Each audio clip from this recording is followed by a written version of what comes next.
Saya ucapkan selamat kepada penonton AMR TV dan juga rakan-rakan AMR TV yang sudi mengundang saya untuk memberi pandangan mengenai PRU 13 dalam beberapa aspek.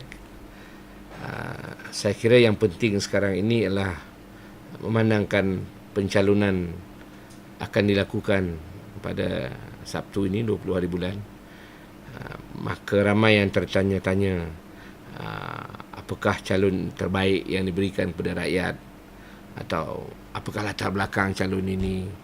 Jadi perspektif yang saya ingin ambil ialah sebagai seorang pengundi, kerana saya juga di samping menganalisis mengenai hal-hal politik Malaysia dan hubungan Malaysia di peringkat antarabangsa, saya juga pengundi di kawasan Parlimen Jempol. Jadi pada saya ini dan juga di kawasan Adun Serting Hilir ya. Pada pandangan saya sebagai seorang pengundi, apa yang saya nak tanya, apa yang saya nak lihat. Pertamanya mengenai calon. Apakah kekuatan dan kelemahan calon itu? Kalau dia pernah jadi calon di kawasan saya ini, apakah pencapaian dia dan apakah janji dia yang tidak tertunai? Kerana akhir katanya, apa yang dia janji terhadap kita itu adalah mengenai kawasan kita. Jadi orang Perlis tak sama dengan orang Jempol ni, apa yang dia nak. Pasal di Jempol banjir tak selalu, di Perlis banjir selalu. Jadi isu Jempol dan di kawasan Arau misalnya ada dua perkara yang berbeza. Jadi ini yang pertama sekali saya tanyakan. Ini tak dapat dielakkan. Ini satu soalan yang selfish lah. Soal selfish maksudnya, apa saya untung daripada you jadi wakil rakyat? Jadi maknanya wakil rakyat juga dan parti mesti memikirkan jawapan kepada soalan ini dan juga strategi untuk memenuhi keinginan ini. Jadi kalau saya ambil nilai apa yang diperlukan oleh secara peribadi, kemudian paras yang kedua adalah apa yang diperlukan secara kolektif, keluarga, komuniti, karya. Apakah perkara-perkara yang saya anggap diperlukan oleh orang ramai di samping peribadi tadi yang boleh dipenuhi oleh calon ini. Kerana kita tahu bahawa kita tak jumpa calon ni tiap hari. Kalau dia menang, mungkin tak boleh salam sekali 5 tahun pun. Tapi kita tahu dia berada di situ kerana hasil usaha dia untuk membawa. Dan kemudian saya bezakan juga, kalau calon tu tidak memegang jawatan dengan yang memegang jawatan. Kalau dia memegang jawatan, kita tak boleh harapkan dia ada selalu, tapi mungkin habuannya lebih. Kerana dia Menteri Pembangunan Negara, mestilah dia membangun kawasan dia dulu. Jadi kita pun mesti berfikiran nasional.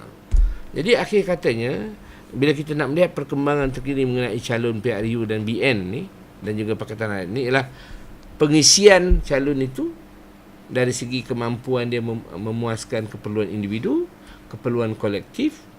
Apakah dia parti yang menang nanti, atau bakal menang atau bakal kalah. Dan kalau dia kalah, partinya kalah, dia menang, apa kan. Jadi bila kita nak mengundi ni, banyak pertimbangan. Jadi menggunakan asas-asas pertimbangan tu, saya melihat calon. Saya dapati calon-calon ini yang menarik sekali dalam perkembangan terbaru ini adalah calon BN. Saya nampak Datuk Seri Najib menggunakan strategi yang agak menarik, iaitu mengurangkan bilangan bakal calon yang datang dari pegawai kerajaan. Dia mengambil ramai daripada GLC dan juga ahli-ahli peniaga. Kerana apa? Kerana kebanyakan calon yang berhenti kerajaan ni, dia akan tak ada pencen atau hilang gaji dan sebagainya. Kalau dia menang, bolehlah. Dia selama 5 tahun dia mendapatkan pendapatan yang tetap. Kalau dia tak menang, dia sudah pencen umur 40 tahun. Rugi dia. Dan mungkin dia masuk pembangkang, lepas tu dia marah. So, jadi pada saya, dan salah satu lagi punca rasuah dalam kalangan UMNO ni lah kerana kebanyakannya pegawai kerajaan muda berhenti, lepas tu gaji tak ada. Dan bila dia pegang jawatan, dia akan cuba kumpulkan sebanyak mungkin untuk 5 tahun tu. Kalau dia kalah nanti, untuk 40 tahun lagi hidup dia dengan keluarga dia. Ya, kita tak boleh salahkan dia dari segi itu. Dia hanya menunaikan tanggungjawab keluarga dia. Seperti juga saya menunaikan tanggungjawab keluarga saya dengan tak keluar jadi calon. Saya takut kalah. Jadi Saya bayangkan ini adalah faktor-faktor. Jadi dengan memilih orang-orang korporat yang muda ni, kerana yang muda ni bukan tak ada pengalaman, ada pengalaman, ada wang, tak kaya tapi sederhana. Ini satu strategi yang baik untuk mentransformasi UMNO dalaman, iaitu memilih orang yang tidak desperate lah dari segi ekonomi. Yang rumah tak ada, atau ada rumah hutang, bila berhenti bayar, bila nak bayar loan. Perkara ini pokok kepada individu tu. Kita tak anggap penting perjuangan negara. Tapi pada saya, kalau tak boleh bayar loan rumah saya dengan loan kereta saya, susahlah hidup saya. So, perkiraan-perkiraan seperti ini orang anggap tak penting, tapi sebenarnya sangat penting. Dan itulah saya rasa pertimbangannya ada dalam pemikiran Datuk Seri Najib bila cuba membuat satu paradigma, paradigm shift, anjakan paradigma dari segi kriteria memilih calon. Itu sebabnya di Selangor, daripada 30 calon baru itu, kita tengok mungkin ada satu dua orang jawatan kerajaan sebenarnya, tapi yang lainnya ialah orang korporat, orang NGO, lawyer, ada syarikat di sini, Zulkifli. Jadi kita nampak orang yang terlibat itulah orang yang boleh hidup sendirilah, tak payah hidup dengan memeras orang lain, menggunakan kuasa politik yang menjadikan UMNO begitu buruk dari segi persepsi orang ramai. Itu yang pertama. Yang keduanya saya lihat ialah mereka ini berpengalaman dari segi pentadbiran. Pentadbiran yang bersifat bukan pentadbiran kerajaan, tapi mentadbir organisasi untuk mendapat keuntungan yang ada KPI. Konsep KPI. Ini konsep terbaru untuk yang moden yang di Malaysia ini. Maknanya Datuk Seri Najib sendiri memperkenal konsep KPI untuk menteri, untuk jabatan kerajaan. Malah Kosokun, Tan Sri Kosokun disuruh pula menjaga bahagian KPI ni. Maknanya apa? Apa yang diletakkan oleh beliau 4 tahun lalu digunakan dalam memilih calon.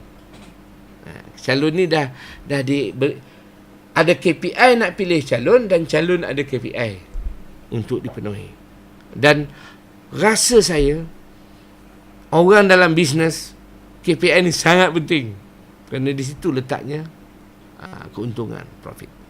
So jadi calon-calon, kualiti calon-calon BN kali ini ternyata kepada saya jauh lebih jelas dari segi kemampuan keuangan berbanding dengan calon-calon tahun dulu, tahun 4 kali pilihan raya dulu kan. Sebelum ini saya dapati dia tak ada pertimbangan, itu tak ada pertimbangan KPI, tak ada pertimbangan rasuah, tak ada.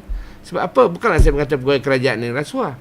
Bila you berhenti nak bayar loan kereta, tak ada, loan rumah tak ada, you jadi wakil rakyat, macam mana cara you nak menyelamatkan diri you? Mesti you cari jalan, cari duit. Jadi jalan cari duit ni ada dua, terang dan gelap. Ada main sauk je kan. Jadi pada saya tak salahkan juga, ini circumstances, keadaan semasa. Calon-calon Pakatan Rakyat, saya rasa kualiti calon Pakatan Rakyat ni bagus juga. Cuma dia tak adalah pertimbangan yang jelas seperti Najib, kerana pertimbangan Najib ni berasaskan kesalahan masa lalu, kelemahan masa lalu, kritikan rakyat. Jadi dia ada panduan terhadap memilih itu. PR tak ada. Panduan itu tidak ada. Panduan itu dibuat sendiri, kerana mereka bukan kerajaan persekutuan.